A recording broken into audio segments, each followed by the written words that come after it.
Mag-unbox tayo ng parcel. Hello everyone! Nag-order nga pala ako sa TikTok. Tara, samahan nyo ako at i-unbox ko siya kung ano ang laman nito. Ang bilis talaga ng deliver nila. Isang araw lang, nag-order lang ako. Kinabukasan, meron na siya kaagad. Ang bilis talaga ng TikTok, ano? Kaya naman, tara, buksan na natin siya. At syempre, hindi mawawala yan. Bibidyo natin yan. Pero meron tayong i-post sa ating Facebook ba?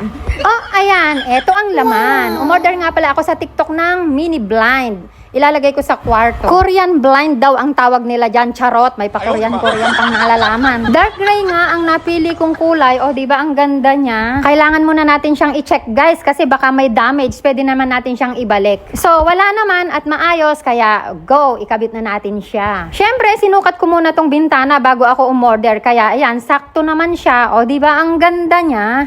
Nakakapagod na kasing maglaban ng kortina, yung magpapapalit-palit ka pa, ang bibigat pa naman nila. Kaya naman naisipan ko na lang, palitan na lang ng ganitong blind. At eto na nga ang resulta, o diba, ang ganda niya. At saka parang lumuwang pang tingnan ang kwarto ko. Maaliwala siya, at saka magandang kulay talaga ang gray. Kaya kung gusto kong i-open lahat yan sa umaga, itataas ko lang siya, o diba, maliwanag na. Yun lang guys for today's video.